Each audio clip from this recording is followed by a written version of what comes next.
Gabriela Albornoz. Sobre todo quiero dar las gracias infinitas a quienes participaron y accedieron a aventurarse con nosotros en este documental y que son realmente sobre todo quiero dar las gracias infinitas, ¿no?, a quienes participaron y accedieron a aventurarse con a Cintia Zárate, a Roy Griffin, a José, a Mía Rizzo, a Jean-Pierre Amir y a Hilary Giner. Algunas están con nosotros aquí, así que muchas gracias por su tiempo, por estar aquí con nosotros en este estreno, y también a quienes no pudieron, porque en la actual situación económica muchas están trabajando, entonces también le agradecemos a todas, a las que pudieron estar y a quienes no pudieron tampoco estar hoy, ¿no? Antes de ver el documental, yo quería contarles que la idea de esta producción nace de una inquietud por visibilizar cómo operan múltiples desigualdades estructurales en Chile, como son, por ejemplo, el nacionalismo, el clasismo, la heteronorma, afectando particularmente las experiencias de vida de personas residentes en el país, pero que nacieron en otros contextos. Vamos a ver en este documental trayectorias también de diversas posiciones, algunas más afectadas por estas desigualdades y otras también señalando por sí mismas algunos lugares de privilegio, ¿no?, que pudieron haber experimentado. Veremos también la diversidad de motivaciones, ¿no?, para migrar y residir en Chile, ¿no? No es solo la económica, ¿no? O sea, hay una multiplicidad de motivaciones que les llevan a estar ahora residiendo en el país. Pero también lo que nosotros quisimos mostrar era algunas pinceladas, ¿no?, de cómo son las resistencias que llevan a cabo algunas de estas personas migrantes de la disidencia sexual frente a fenómenos como el racismo, el clasismo, la xenofobia, la homo, lesbo, bi, transfobia, sobre todo desde diversos tipos de activismos colectivos que ellos generan, pero también de agencias personales. Como les decía al inicio, o cuando estábamos tras las bambalinas, teníamos el sueño de poder hacer este estreno de manera presencial, para conocernos más cerca, pero bueno, tuvimos que adaptarnos y por eso hoy día lo estamos lanzando de manera online. También, si bien contarles que si bien el proyecto en un inicio era hacerlo de manera presencial, ¿no?, nos pilló la pandemia, ¿no?, y eso nos cerró bastantes posibilidades, pero aún así quisimos de todas maneras hacer este documental. Y por lo tanto tuvimos que adaptarnos y realizar parte de las entrevistas también de manera digital, ¿no? Entonces van a ver eso también en el documental. Entonces, lo que haremos ahora será ver el documental y cuando acabe haremos un pequeño, breve coloquio acompañados por José Manuel Simons y también quienes fueron protagonistas de estas historias, ¿no? Así que sin más, les invito a que nos dejemos remecer por estas memorias de personas extranjeras viviendo en nuestro país. Muchas gracias.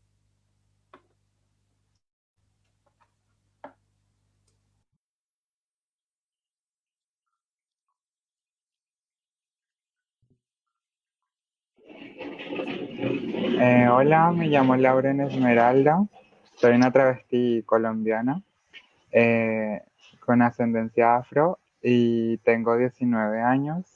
Llegué acá a Chile hace 4 años aproximadamente y eso. Yo, bueno, soy Cintia, me gusta que me digan Cin, tengo 29 años, soy mexicana, soy lesbiana, feminista, estoy estudiando acá el magíster de psicología social y bueno, en 2011 yo ya había pasado por Chile y justo también había mucho movimiento, entonces me quedé con ganas de regresar.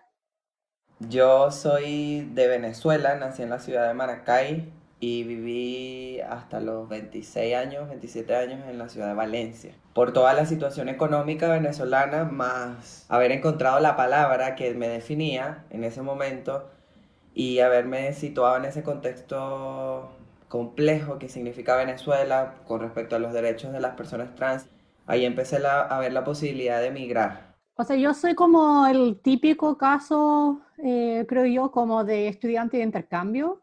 Claro, no es una historia como muy interesante, encuentro yo, pero bueno, de idas y venidas, o sea, de esto no saber exactamente lo que quería hacer, era muy joven, llegué a Chile con 20 años, había llegado a Ecuador con 19 años, o sea, efectivamente era muy universitaria, ¿no? Mi nombre es Mía Edelia Rizo León, tengo 33 años y soy de nacionalidad ecuatoriana. Mi identidad de género, soy una mujer trans femenina. Tenía mi propio negocio de estilista en la ciudad de Guayaquil, Ecuador. Tuve mi salón de belleza que lo ejercí 10 años. Mi nombre es Jean-Pierre Amir Sánchez de Pablos, soy venezolano, tengo 33 años, soy transgénero masculino. Tengo 2 hijas, tengo una esposa, tenía 2 meses sin trabajar y tenía que tomar la decisión. Y arranqué. A mí me esperaban en Guayaquil, un compadre, y tenía que atravesar todo el Ecuador y no tenía dinero y mi trayecto lo hice como caminante. Yo salí solo. Mi migración ha sido a lo mejor más sencilla que otra.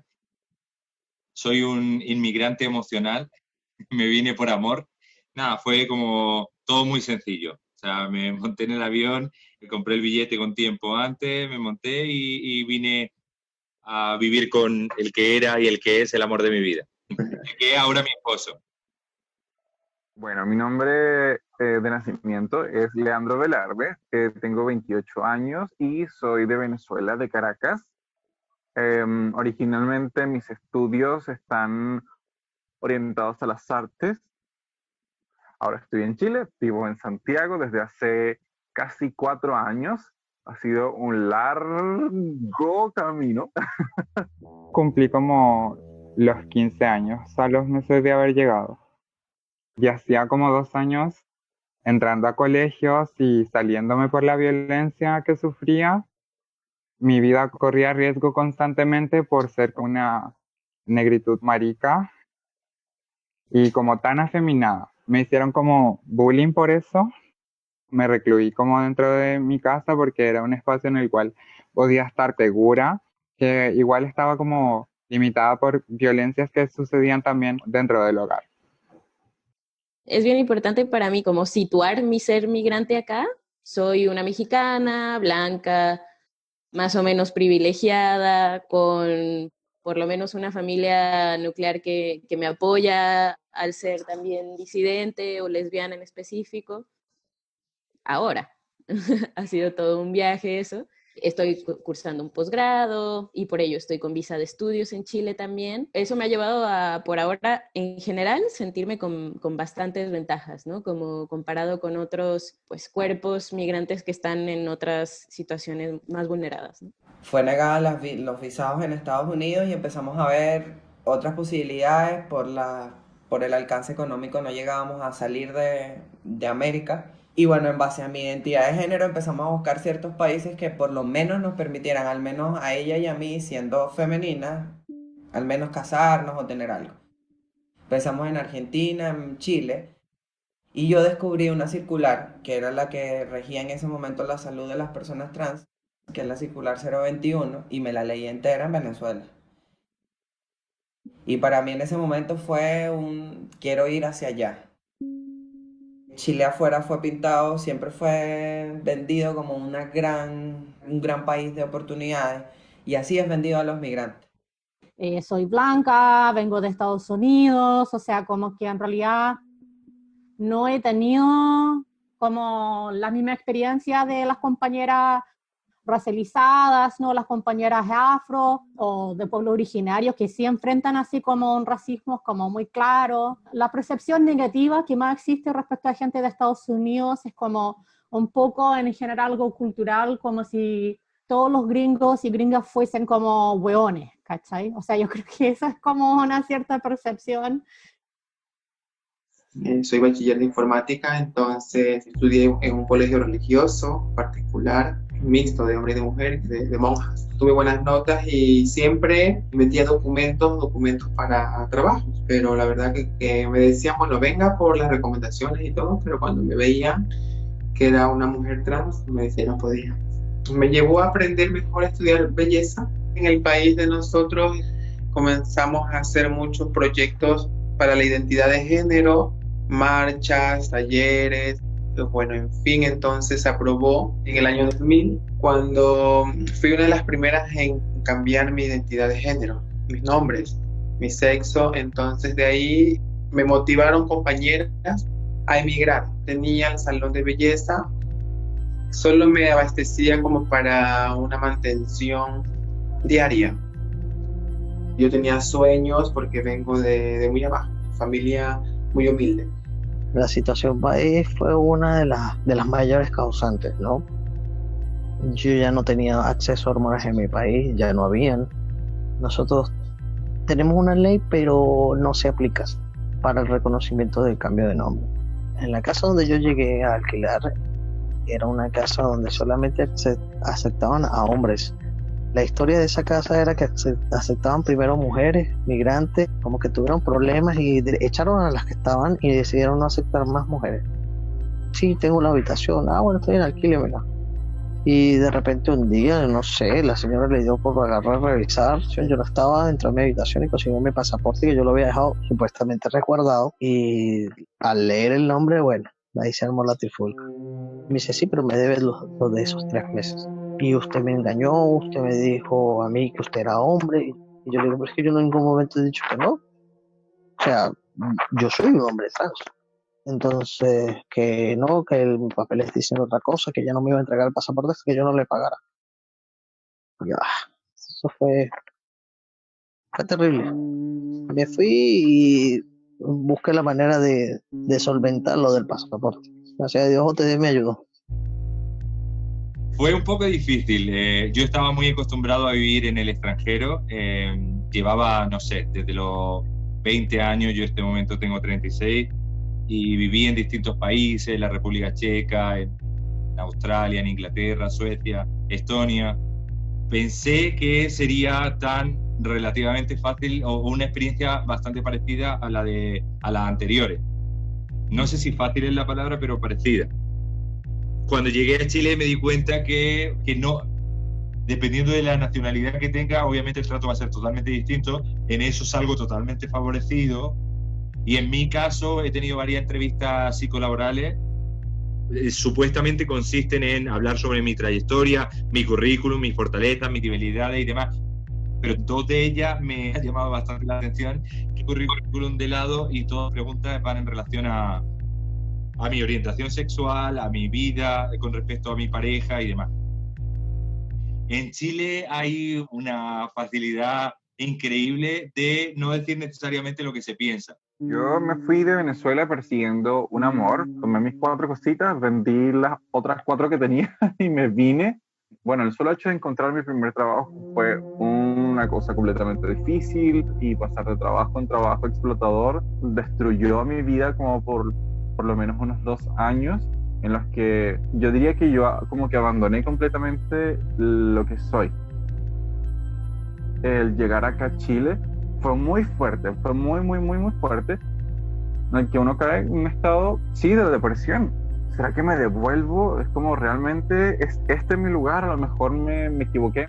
Empezaron a llegar otras cosas a mi vida, y el poder estar acá también define el hecho de que yo pueda permitirme hacer ciertas cosas, como por ejemplo el drag o el maquillaje, cosas que son para mí en este momento súper elementales en mi vida. En Venezuela no hubiese podido hacerlo. Por lo menos más expresión, hay más movimientos por la causa, entonces digamos que hay más visibilización. Y ya cuando hay más visibilización, tú sabes que por lo menos la gente está un poco más acostumbrada a ver algo distinto. Igual la forma en la que se relacionan las personas acá en Chile es muy distinta a la que hay en Colombia. Las jergas cambian demasiado, entonces no entendía mucho de lo que interactuaba con las personas. Eso igual me llevó como a estar aislada, aunque tenía compañeras también colombianas, y con ello de relacionarme de una forma como más cercana. Igual el estar acá en Chile hizo que pudiese explorar más como con mi forma de vestir y de interactuar también con las personas. Eso me hizo querer como buscar esta feminidad que al fin y al cabo se me había negado desde pequeña, porque en Colombia como inconscientemente me reprimía para no estar tan expuesta. También al inicio como que tuve un ni sentirme ni allá ni acá.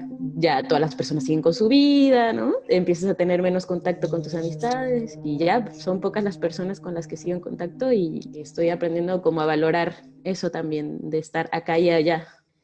Yo creo que también diría desde ahora que ser especialmente mexicana en Chile es también una ventaja. No sé, por teleseries, por la cultura mexicana, todas las cosas lindas y tan conocidas que tiene el país. Creo que en general a las personas chilenas como, ay, mexicana, al tiro. Así en cuanto dices que eres de México, como querer saber más, ¿no?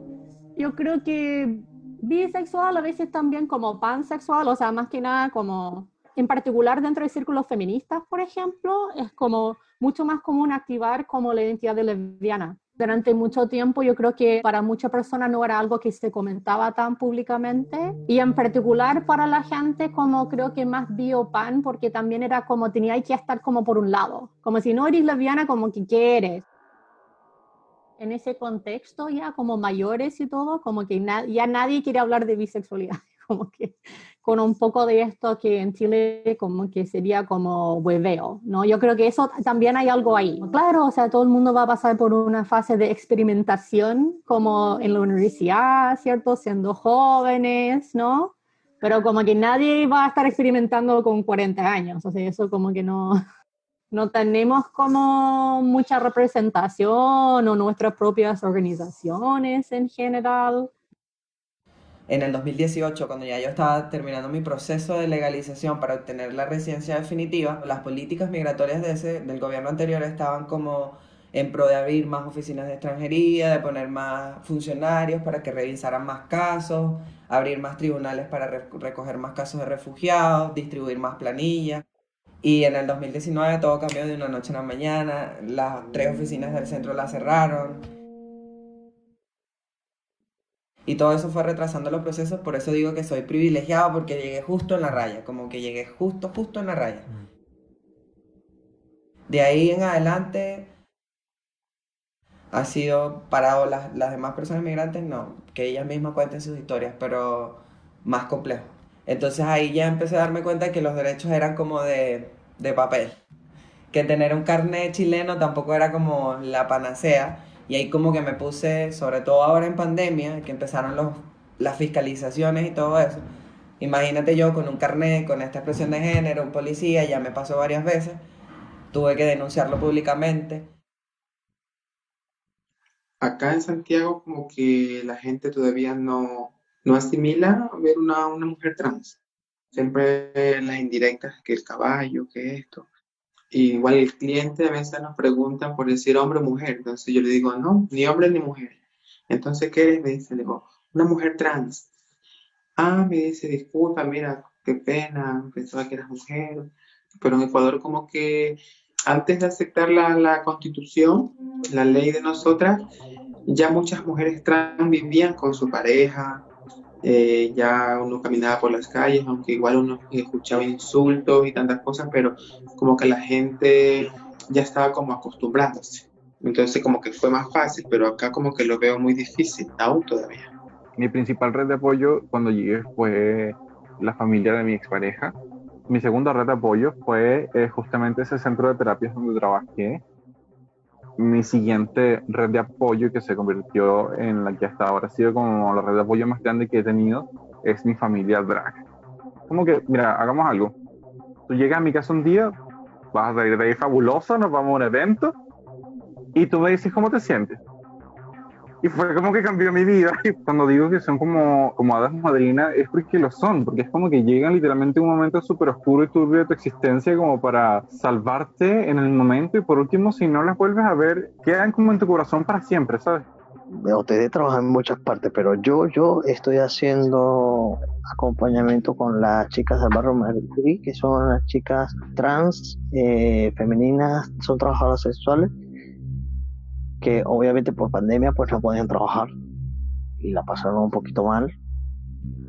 Campañas para poderles acceder a comida, a lo que necesitaran. Y actualmente estamos junto al Departamento de Salud, estamos incorporándolas a los consultorios para que puedan tener acceso a las hormonas y a otras cosas de salud que necesiten. porque estaba acostumbrada a que la gente fuera más amarilla, ¿no? Como acá dicen, ¿no? Que amarillo es esto como ser más insípido en tu postura y esto, ¿no? Como que estaba huyendo también de eso y eso ahora es clave para mí. Eso es algo bien importante que ha mejorado, el hacerme más política. También creo que ha mejorado mi caminar más segura en la calle, así el nivel de acoso callejero en México, no solo acoso, sino como grados fuertes de violencia desde el caminar. Es algo impresionante, es diario, es algo que ya sabes que va a pasar y acá me ha pasado 2 veces, ¿no? Para mí es así como, de verdad, así les cuento a mis personas mexicanas como 2 veces nada más, que igual es algo, pero yo tan acostumbrada que todos los días, eso representa mucho de mi poderme mover y sentir un poco más libre y eso me ha llevado como a sentirme en menos riesgo, a sentirme más segura de ser más visible en mi ser lesbiana también.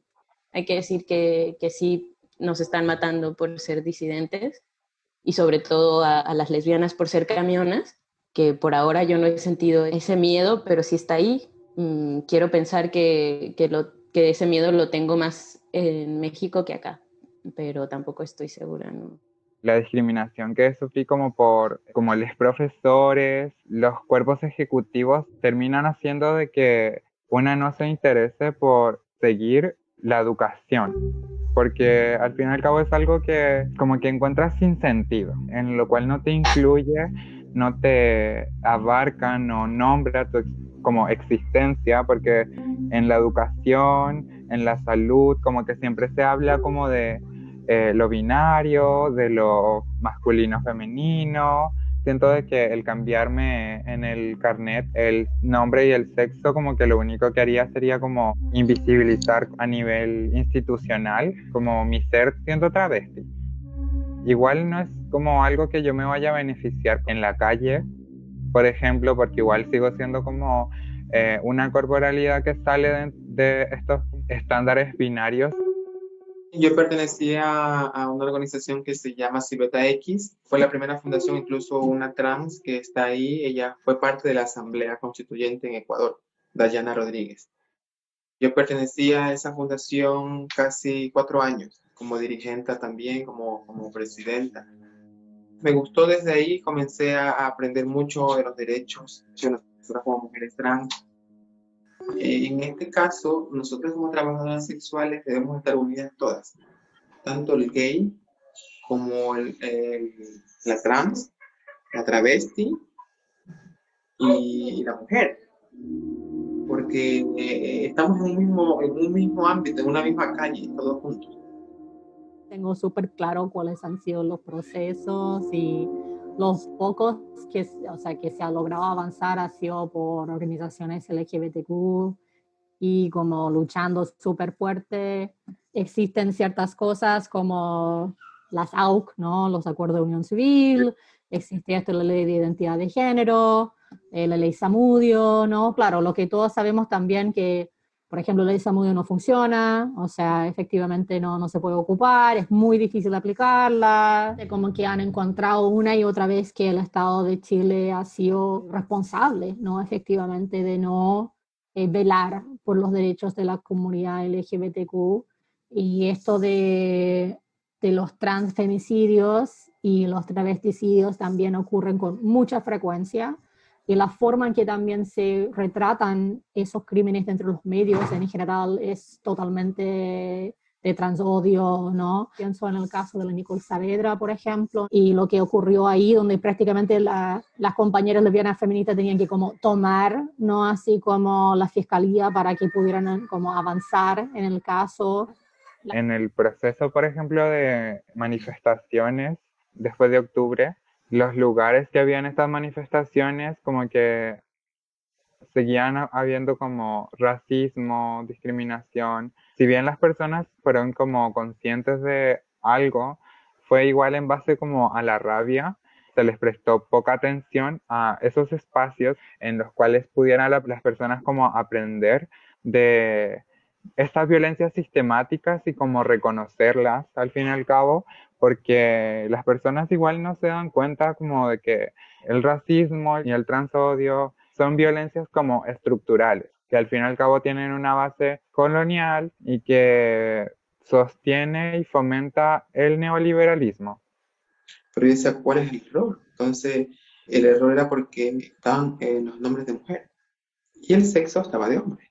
Entonces habían puesto Doña Mía Edelia Rizzo León, sexo masculino. A la señora le digo, lo que pasa es que en mi país está aceptado el cambio de nombre, ¿ya? Y la verdad, pues yo no me he cambiado el sexo. Entonces me dice, ah, no, pero que acá no. Yo le dije, pero usted tiene que darme mi carnet como está en el pasaporte. Entonces tuve que hacer un papeleo, y bueno, en fin, entonces me pedían un papel de Ecuador, entonces yo hablé con Alejandra fuimos al registro civil. Me pasó hace 2 meses con los policías, iba en una micro, él me pidió el salvoconducto y el carnet, entonces, María Fernanda, ¿no? ¿Tú eres María Fernanda? Y no, yo no, o sea, ese es mi nombre legal, pero yo me llamo Fernando. Pero entonces, ¿qué es lo que es usted? ¿Un hombre, una mujer o qué?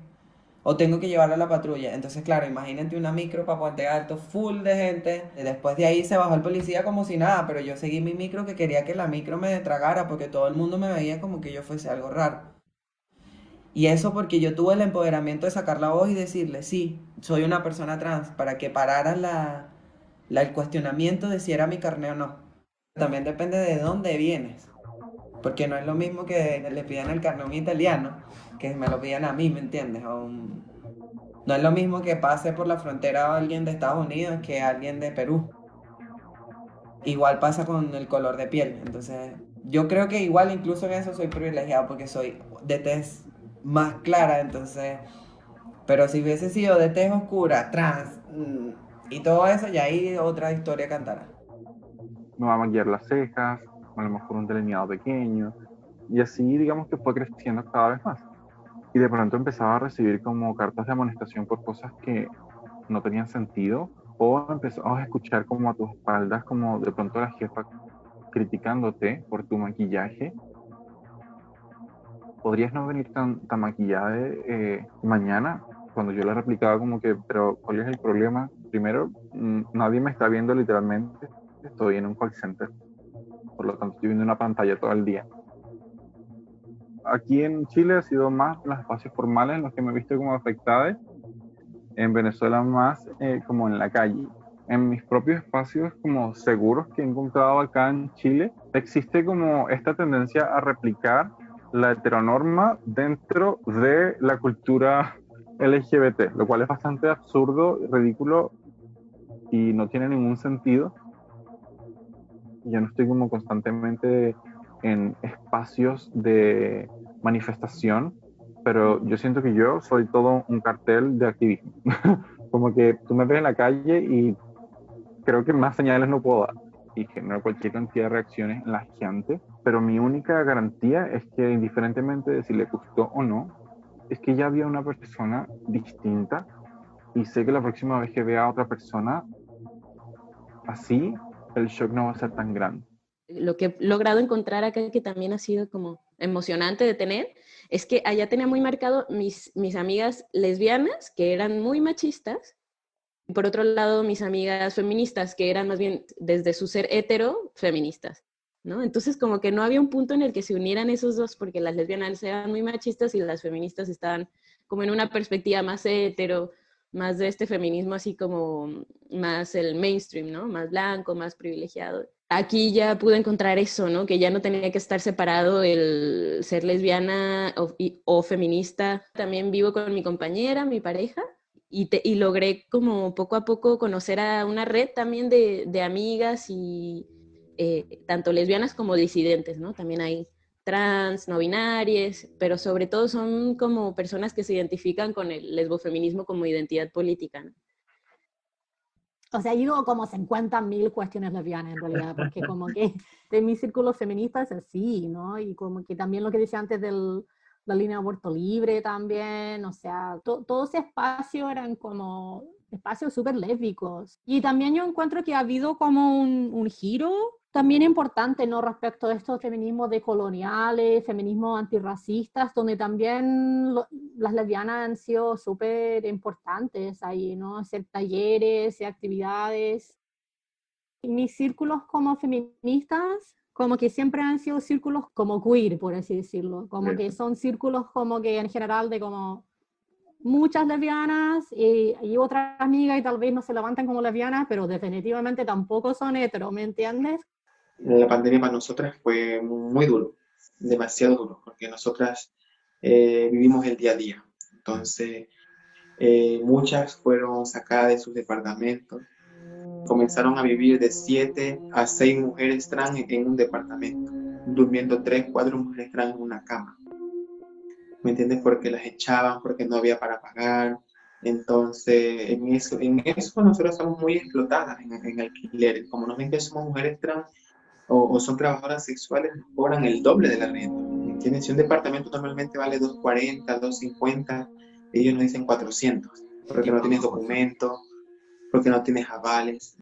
Pues bueno, la única organización que yo he recibido apoyo acá es Demanda Jofre. Y la única fundación y el único sindicato que ayuda a las migrantes. El único, no hay otro más.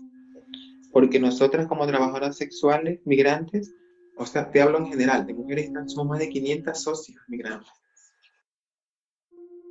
Documentos, porque a veces tenemos que comprar contratos, hacernos pasar como trabajadoras de casa, esto, lo otro. Entonces, a veces la PDI llega a fiscalizarnos al trabajo y entonces nos ven un contrato que sale en pantalla y estamos ejerciendo el trabajo sexual. Y es el pretexto que de ellos, porque ellos saben que uno compra un contrato. Que ya me conocen que soy parte del sindicato de Demanda Jofre. Me enorgullece mucho en ayudar a las compañeras trans cuando a veces tienen algún problema, alguna complicación en algún hospital, me llaman, entonces hablo con ella, presento mi credencial, entonces ya me dicen, wow, una migrante. Solo contaba con mi familia, pero apoyo comunitario, ninguno. O sea, como ser trans, ninguno. Cuando empecé a investigar el tema en Venezuela, vi que todo era clandestino, que las hormonas la vendían así casi que por una puertica negra, que no había protocolos, que no había nada, no. Yo les transmito mis luchas y allá ellos, mis compañeros trans, que ese es como mi trabajo político fuerte, tratar de decirles que sí es posible, que acá hay una comunidad, que como nosotros decidamos hacerlo, pero que nos fijemos de que sí es posible, que no tenemos que seguir calladas, que lo primero es empoderarse, pero eso es un trabajo de hormiga. La primera organización a la que llegué fue OTD, y OTD me abrió el camino político mucho y conocí muchas personas. Trabajé mucho tiempo como voluntario dentro de la organización y ahí conocí muchas personas. He tratado de como generar mis propias comunidades, pero mi propio empoderamiento comunitario con personas transmigrantes y en eso seguimos. Pero si no hubiese sido por estas organizaciones, quizás no, esos son las que me han apoyado a seguir estando aquí. Con Negrocéntricas y otras personas autoconvocadas se generó en la marcha del 8M el bloque contrahegemónico que al fin y al cabo lo articulamos como entre nosotros. Igual me ha permitido ver como otras cosas, conocer igual y ser consciente de otras realidades que también tienen que ser como parte de nuestras luchas.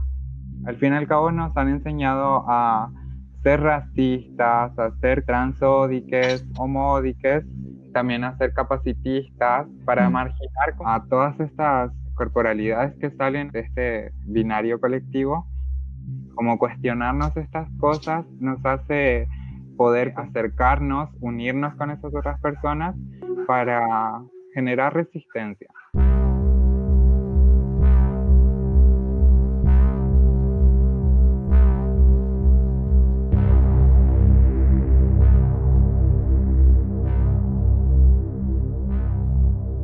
Tienes que ir con la actitud de decir, yo llevo mucho de la persona que yo soy, pero esta experiencia va a hacer que incluso yo cambie en muchos aspectos.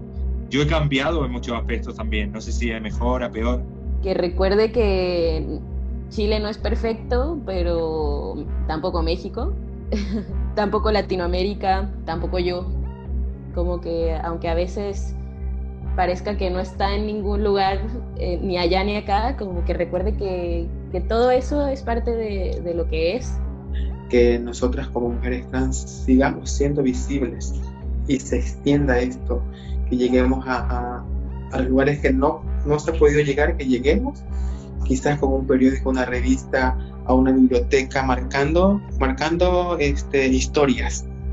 Procuro valorarme siempre por todos esos años en los cuales no me valoraron las personas que estaban cerca de mí y de las cuales yo esperaba un mínimo de apoyo y apaño. Así que le diría que se eche su viaje, va a ser largo, el avión no es muy cómodo, pero que lo haga siempre queriéndose a sí mismo por sobre todas las cosas. Eso sí.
Ok. A mí me emociona mucho verlo. Lo he visto como 5.000 veces. Ya me sé hasta los diálogos. Gracias. Nuevamente estamos ya de vuelta. Ahora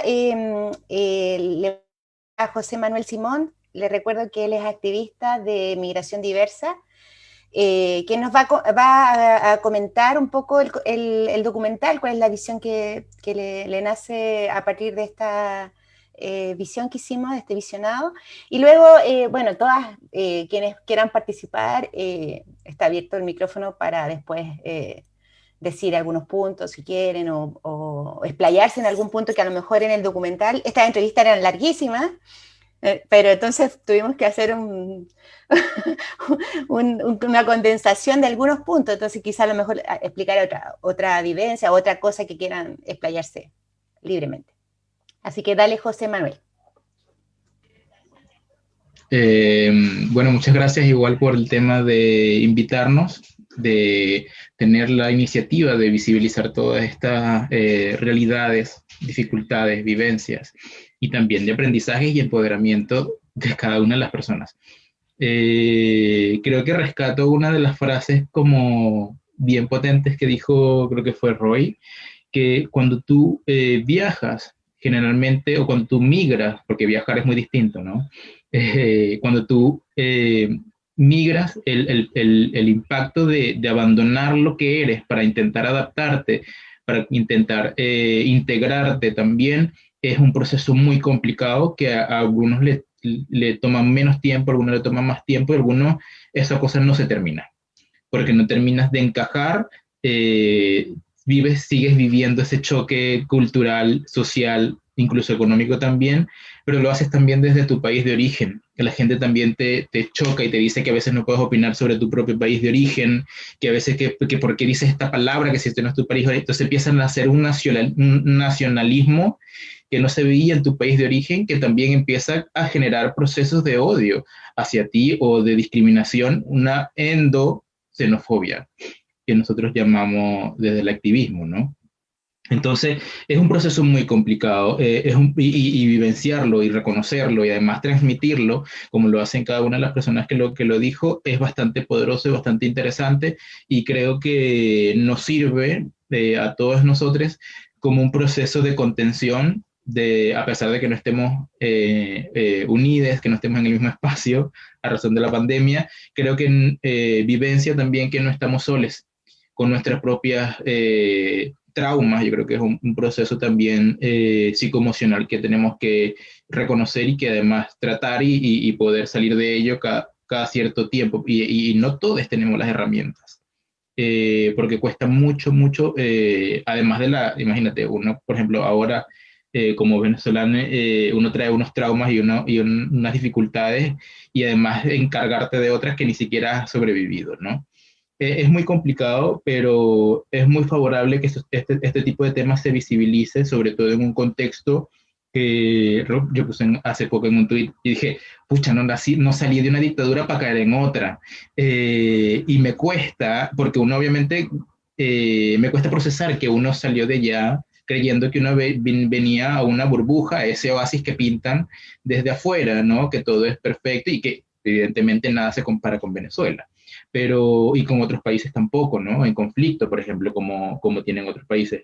Pero después esta burbuja se revienta y te das cuenta cuando ya dejas de ir a pasear Las Condes, a Providencia, y cuando empiezas a evidenciar poblaciones, cuando empiezas a evidenciar tomas, cuando empiezas a evidenciar irregularidades en las pensiones, cuando empiezas a evidenciar también discriminación desde las élites políticas hacia las élites independientes, es un contexto bastante impresionante y todo esto se da en un contexto yo tengo aquí casi que 5 años, entonces es como que hay una periodista venezolana que dice que emigrar es como cuando entras a una playa y hay una ola gigante. Entonces como que te revuelca la ola y tú estás así como que nadando y después como que, ok, ya salí de lo más difícil de emigrar, ya tengo mi visa definitiva y no viene la otra ola que viene así como que ahora te toca vivir la experiencia de tus papás migrando, de tu hermano migrando, de tus amigos migrando, del cierre de fronteras, de la discriminación que existe desde la élite política, y entonces estás en un continuo ahogo y tratando de luchar en la orilla para salir de esa... O sea, uno no termina de emigrar. Sobre todo cuando uno se mete en este rollo del activismo, que es uno es masoquista y que no deja de hacer activismo, y que creo que también las personas que están alzando la voz, que están mostrando su cara, que están mostrando sus vivencias, también hacen activismo, a pesar de que no estén presentando acciones, a pesar de que no estén levantando carteles en una marcha. Ser visibles como lo hace cada una de las personas que están participando acá, es hacer activismo también, porque muestra solamente un granito de arena de la dificultad que significa migrar. Y yo creo que muchos somos privilegiados porque de los que estamos acá, ¿no?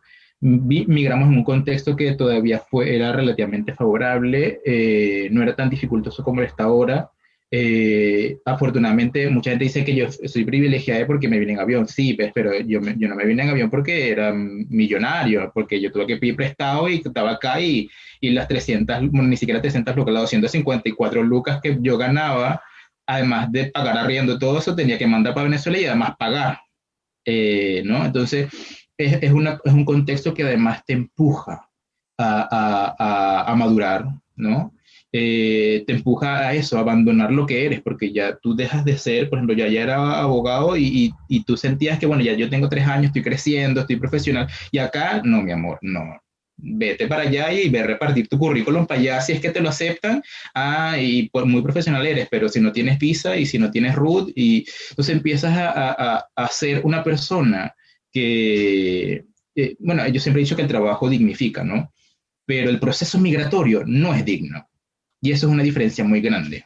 Yo puedo trabajar de lo que sea, puedo limpiar water, puedo pasar trapeador, pero el proceso migrante es más indigno que trabajar de ese contexto, ¿no? Porque ya nosotros vivíamos experiencias indignas en Venezuela, de ganar poco, de ser explotadas, de independientemente que tuvieses el trabajo que tuvieses, ya eras explotada y ganabas poco, ¿no? Y aquí que tú ganaras un sueldo más o menos, ok, era ya un gran logro, pero el proceso, el golpe del proceso migratorio es un proceso totalmente indigno, sobre todo cuando existen políticas públicas tendientes a discriminarte, a señalarte que vienes como ilegal, cuando reiteradamente incluso la Contraloría de acá ha dicho que las decisiones de extranjería son arbitrarias. Entonces los ilegales no somos nosotros, los legales son ellos, que están incluso, que dicen que Chile es su país, incluso vulneran sus propios derechos, sus propias normas.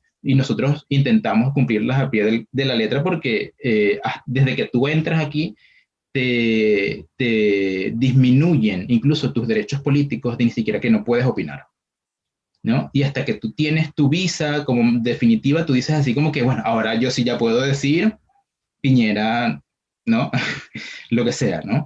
Y ese es un proceso de empoderamiento que tú tardas 3 años, 4 años con eso, con el cogote aquí amarrado, de no puedes opinar, no puedes decir nada, de que tú estás aquí, o sea, arrodíllate y da gracias a que este país te recibe, incluso aunque tú estés pagando cotizaciones, aunque pagues IVA, es como que te disminuyen socialmente hasta que tú puedes sentirte seguro de crear una red, de sentirte apoyada, de saber que tienes derechos. Es un proceso súper complicado y que además uno desde el activismo lo ve día a día a otros, ¿no? Y de verdad que uno se siente privilegiado porque tú ves a personas que están caminando, por ejemplo, el proceso que tenemos reciente de una niña que salió venezolana, una chica trans que salió de menor de edad solamente con su cédula, porque vivía un contexto de persecución, de discriminación, y atravesó todo esto y nos escribía a través de Migración Diversa y nosotros tampoco tenemos las herramientas. La diferenciación del activismo que se hace en Venezuela, que yo tenía 3 años haciendo el activismo en Venezuela, es un activismo que tú sacas de tu bolsillo porque sede no tienes, sueldo menos, y cuando llegas acá, tú ves que hay empresas de activismo, ¿no? No hay ni siquiera organizaciones, hay unas empresas de activismo y que tú ilusoriamente, yo cuando llegué acá, una experiencia propia, es que yo creía que también iba a llegar al activismo, así como que cuando nosotros en Venezuela veíamos a alguien que quería ser activista o quería ser voluntaria, así como que, claro, ven por favor, porque necesitamos gente. Acá no, acá tú llegas y tú dices quiero ser activista y es como que le vas a quitar el puesto y el sueldo a un activista. Entonces, ese choque también que uno vive como además, como migrante y como activista, es un proceso totalmente complicado, que uno lo va limando, que uno lo va absorbiendo y se va empoderando de eso. Es un proceso bastante interesante. Siento que es necesario que existan políticas públicas que tengan la visión de incluir realmente a las personas migrantes, ¿no? Porque yo siempre he dicho, no es nuevo que existan personas atravesando las trochas, ¿no? Porque sí hay, por supuesto que hay gente que atraviesa las trochas con narcotráfico y con violencia y todo eso, pero a esas no las detienen, a esas no las tildan de ilegales, porque es más fácil agarrar a una persona que viene con una mochila, ¿no? Al igual que como cuando paran a una señora vendiendo ensaladas, es más fácil parar a esa persona que parar el narcotráfico realmente que sí existe y que atraviesa trochas. Entonces, yo creo que el proceso y el mensaje que quería llevar es que así como nosotros los migrantes nos adaptamos, yo creo que todos, no solamente los migrantes tenemos que adaptarnos, sino que las ciudades también tienen que adaptarse, las leyes tienen que adaptarse, pero a la realidad, ¿no? Estas leyes que están poniendo ahora son totalmente arbitrarias, intentan adaptar a una realidad que no existe, que está en el imaginario, que es lo que la élite política quiere, y la realidad sigue estando allí abajo.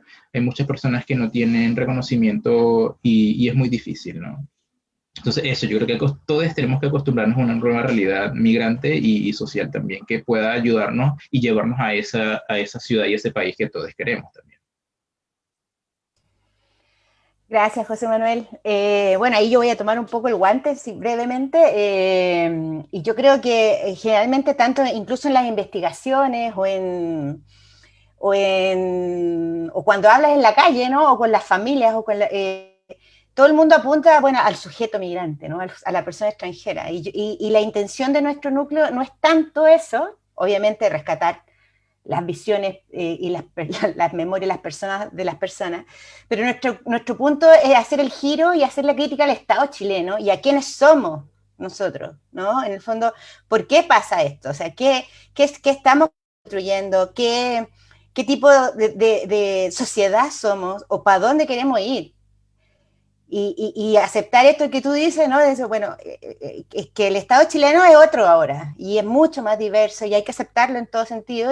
Bueno, ¿qué hacemos y cómo rompemos estas lógicas de frontera simbólica, ¿no? Que son muy fuertes, ¿no? Del clasismo, el racismo y la heteronorma. Como les decía, antes de que volviéramos, las entrevistas fueron larguísimas y muy ricas. Ojalá algún día las podamos poner como en un librito para que vean el contenido. Si las personas que están acá, que pudieron participar hoy, quieren decir algo o explayarse en algún punto,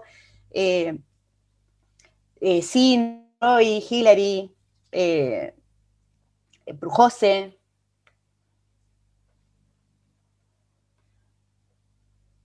No es obligación, pero está abierto. Dale, José. A mí me gustaría decir algunas cosas. Ah, ya. Dale, Roy, ¿quién habla? tú- Roy, José. Roy. José, Dale, Roy. bailamos. Ya, Bueno, voy a ser súper breve de todos modos. Yo realmente quería agradecer nuevamente por este espacio porque me da muchísima pena realmente ver este documental y mucha tristeza porque son vivencias muy fuertes las que no solamente yo, sino todas las personas que participamos comentamos y realmente es muy fuerte, pero me siento muy agradecida de que existe este material y que realmente ustedes hayan tenido la posibilidad de condensar todas esas historias que realmente fueron muchas y fueron muy ricas y muy explícitas en muchos aspectos y que pudieran condensarla realmente sé que es un trabajo bastante difícil. Le agradezco a Cali por la invitación, por supuesto.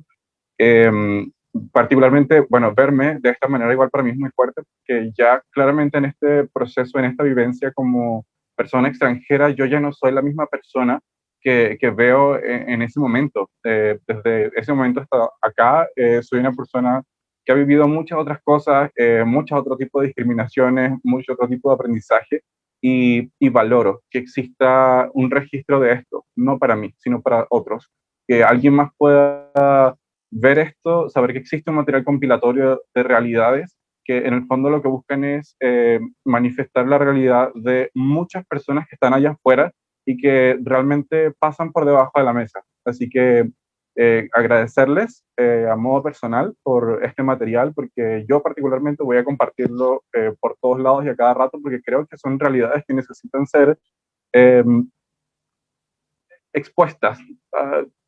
Como sea, realmente, y creo que esto es una herramienta maravillosa, y agradezco también todo el apañe, porque además, particularmente en mi entrevista, tuve que hacerla 2 veces, porque la primera vez se cayó el material completo, no se grabó, y tuvimos que hacerlo de nuevo.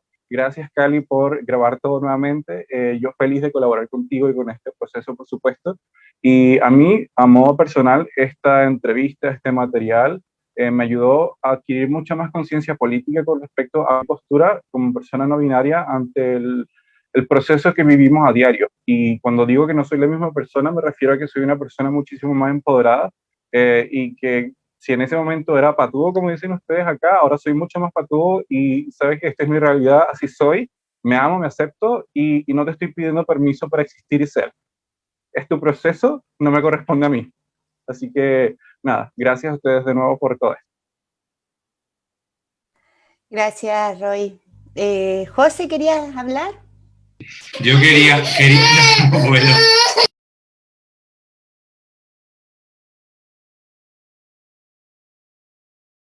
Yo puedo. ¿Le doy? Dale, Sin, perdón, es que estaba sin audio. Ahora sí, dale. Súper. Sí, también agradecerles por la diversidad de cuerpos, de estéticas, por adornarse para estar aquí también, Roy. todo por como la representación como de interseccionalidad, o sea, se ve, es todo un trabajo detrás y es súper rico escucharles y verles no solo en el documental, sino ahora por acá. Y me quedaba pensando también en cómo, bueno, como esta idea de donde hay opresiones siempre hay resistencias, ¿no? Y yo, por ejemplo, creo que otra vez aquí en nuestras historias eso se puede rescatar, algunas historias con más opresiones que otras, ¿no? No es la misma historia la que vivimos, pero creo que, por ejemplo, yo he podido como trasladar también mi ser lesbofeminista a la parte académica y hacer un poquito ahí de como de activismo feminista, y también me he dado cuenta a la hora de estar como investigando qué hacemos las lesbianas feministas ante los crímenes de lesbo-odio, como que desde ahí vas también con el dolor de guata al tema, ¿no? Y piensas que todo va a ser difícil y sí, tuve que meterme a terapia, de trabajar toda mi historia y demás, muy en resumen. Pero ahí, aunque yo también ese era mi tema, me encontré de nuevo con que eso, donde hay opresiones, hay resistencia. Y aunque yo estaba hablando muchas veces de crímenes de lesbo-odio, muchos de ellos lesbicidios también, pues lo que yo creí que iba a ser como una resistencia ante la muerte fue más bien una resistencia por la vida, ¿no? Como que, con lo que me topé. Y creo que se puede trasladar también a lo que contamos acá, y a cómo en nuestras experiencias y en los traslados que han tenido nuestros cuerpos, como que ese apañe que decía Roy, yo también agradezco haberlo encontrado acá, y ese apañe como significa, para quienes nos estén viendo y que no saben qué es ese chilenismo, pues es ese apoyo, ese espacio seguro, esa red, y esa palabra y todo lo que significa, como esa ternura rebelde también que salía en una de las cosas como en mi investigación también que platicaban muchas compañeras. O sea, como agradezco haberlo encontrado y me da mucho gusto y pues sí, ganas de resistir y existir al escucharlo en sus cuerpos y sus historias también. Gracias. Qué bonito concepto el de ternura rebelde, ¿no? O sea, hay que hacer alianzas tiernas y rebeldes, yo creo que, y también coaliciones entre diversos movimientos, ¿no? Ahora que está como en auge incluso cosas que antes eran impensadas, ¿no? Que ciertas feministas sean transfóbicas, por ejemplo, para mí era algo impensado.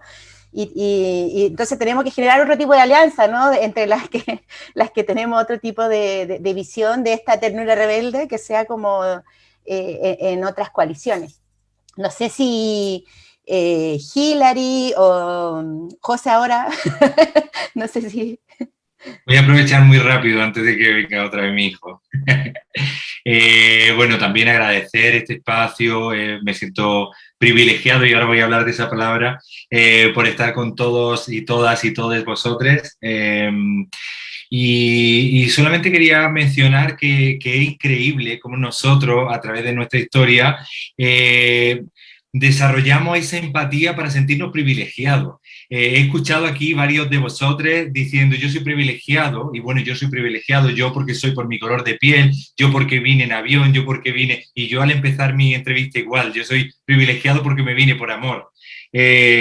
Pero sin embargo estoy viviendo en un país donde mi matrimonio no se reconoce en ningún sitio, donde mi propia pareja, padre de mis hijos, no puede reconocer a su hijo. Entonces, ninguno, lo siento decir esto, pero ninguno de nosotros somos privilegiados. Es solamente un acto tremendo de empatía.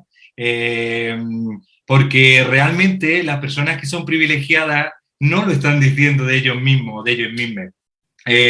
Son los que ni siquiera se plantean ese privilegio. Yo me siento privilegiado porque nadie me ha pegado por la calle por ser gay. Sin embargo, obviamente he sido discriminado en mi día a día. Y a lo mejor cuando hice la entrevista, pues ese día, como además estaba con licencia médica y llevaba unos días sin trabajar, estaba cómodo en mi casa y me sentía más privilegiado que otras personas.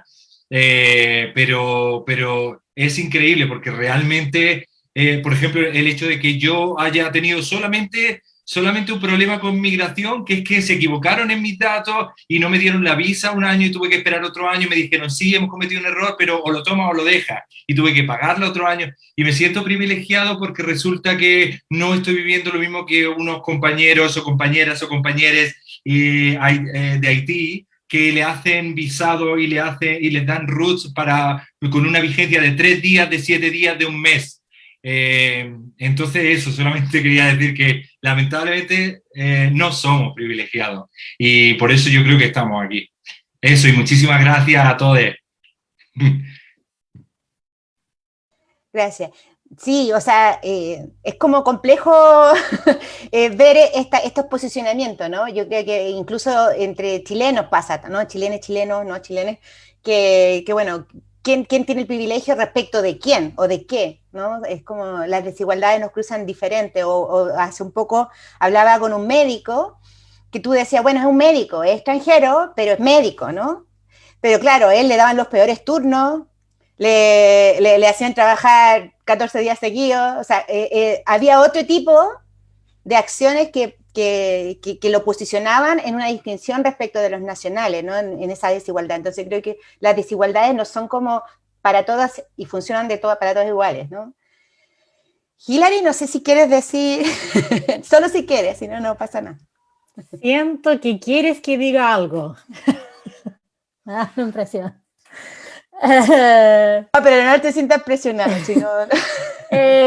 No, o sea, igual para mí es difícil porque yo siento, o sea, yo llevo casi 20 años en Chile y de hecho tengo doble nacionalidad, ¿no? De Estados Unidos y de Chile, donde en el fondo hablo re poco desde mi ser migrante, que es algo que creo que mencioné, ¿no? Pero es como...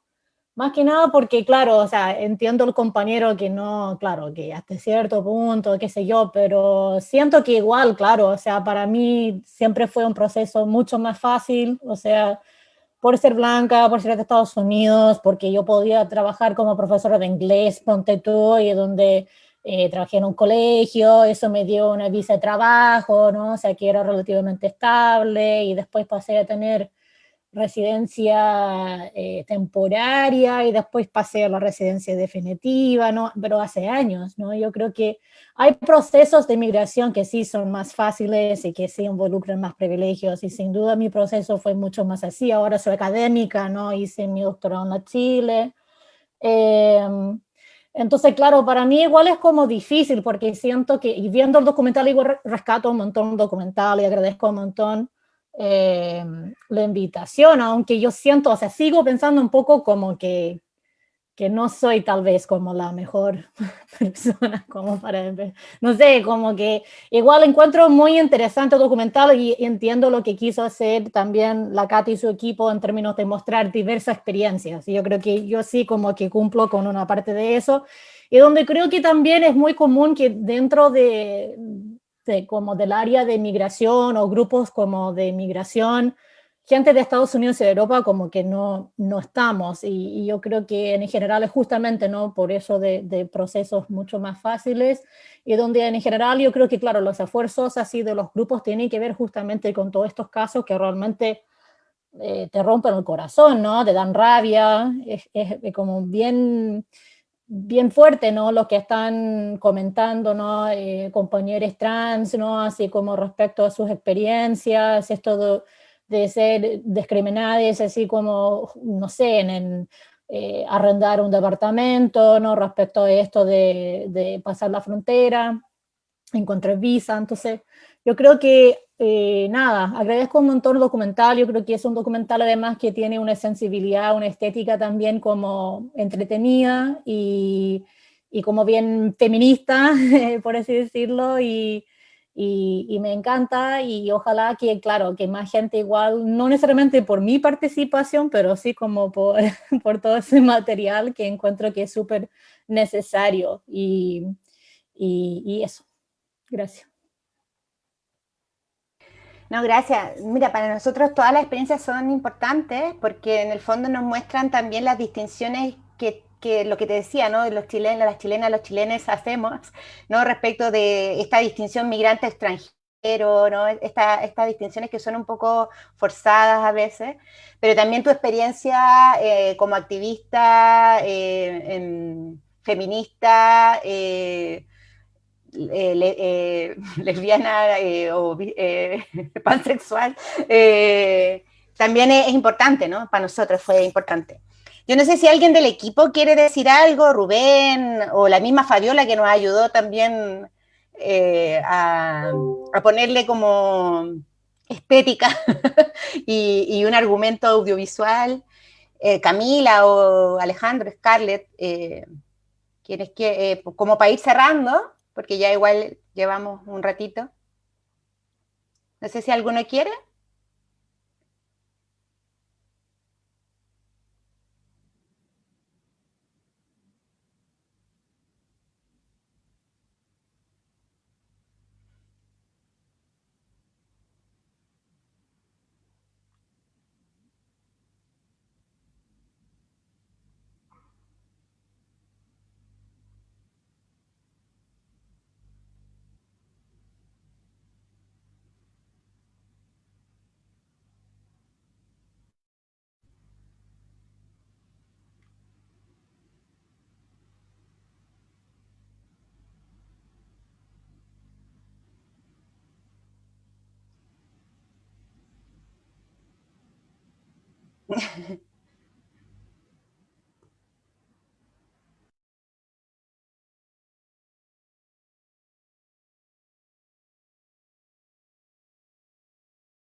¿Alguien más se anima o vamos cerrando? Cali, Alejandro, Rubén, Cami. Son tímidos, son muy creativos, hay que decir. Fue un trabajo muy intenso.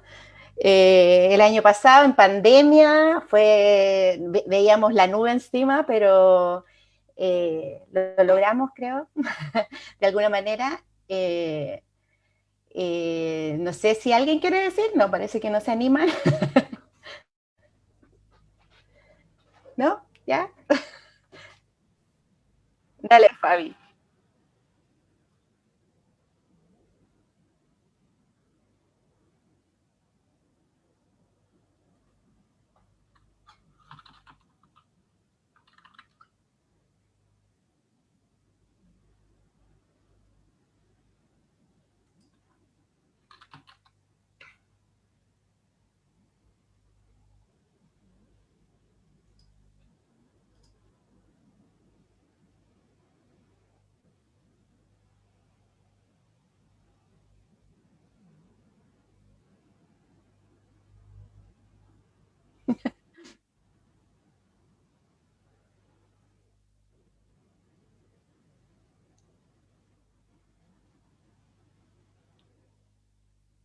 Sí.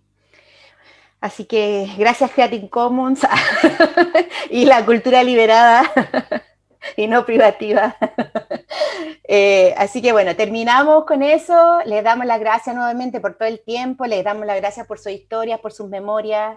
Le damos gracias a José Manuel, que está ahí, pobrecito, convaleciente. Esperamos que salga todo bien y superemos este COVID.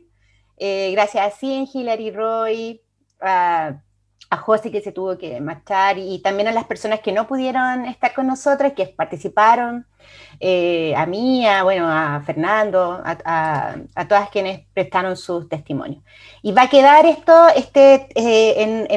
a estar en la página web del Núcleo de Diversidad, Género, Abordajes Feministas e Interseccionales de la Universidad de Chile, y además también en YouTube. Y así que ahí podrán después difundirlo y hacer lo suyo.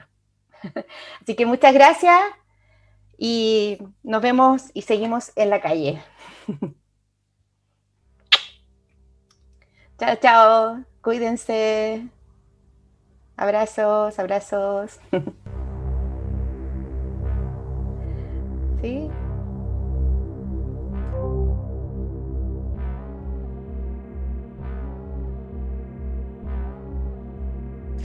Ay, qué bien, muchas gracias. Salió bonito. Sí. ¿O no? Profe, acabo de ver su